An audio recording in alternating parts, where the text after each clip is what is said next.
εγκέφαλος από Αλφα Ρωμαίο 146 1400 κυβικά Twin Spark, εγκέφαλος Bosch M155, ανάβει το κίτρινο λαμπάκι κότ στο καντράν και το αυτοκίνητο δεν παίρνει μπρος. Όπως πάντα βλάβει immobilizer. Πάμε να ξεκλειδώσουμε τον εγκέφαλο και να πάρει το αυτοκίνητο τώρα μπρος. Πάμε να ξεκινήσει εδώ πέρα η εγγραφή. Μια στιγμή. Εγγραφή.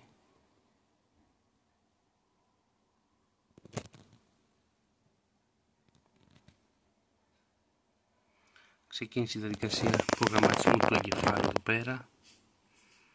Είναι στο 14%.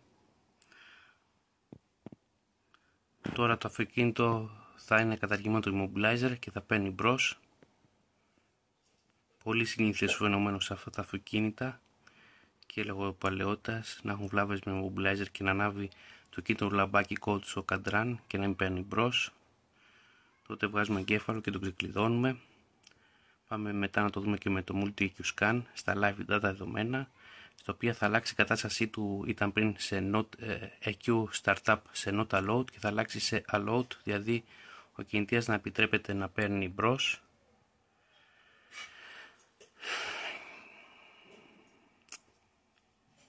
Αυτό το εγκέφαλο το συναντάμε σε αρκετά Twin Spark 145, 146, 156, GTV από το 98 και μετά μέχρι το 2000. Πολύ καλός και αξιόπιστος εγκέφαλος αυτός η Bosch.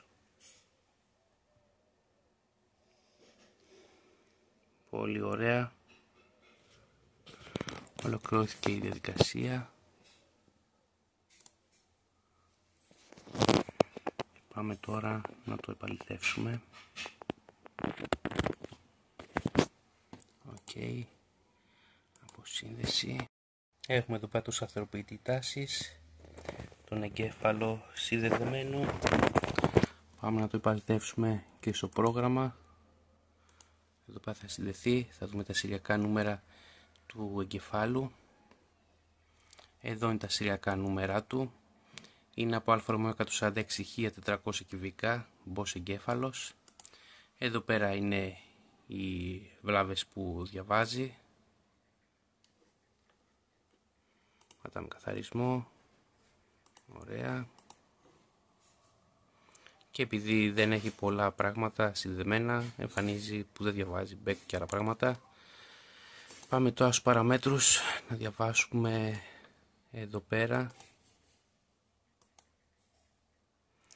Εκκίνηση κινητήρα πριν έγραφε δεν επιτρέπεται και τώρα η εκκίνηση του κινητήρα επιτρέπεται. Είναι έτοιμος να κουμπώσει πάνω στο αυτοκίνητο και να πάρει μπρος αυτό το Αλφα Ρωμαίο 146 1400 κυβικά Twin Spark μοντέλο περίπου 1999.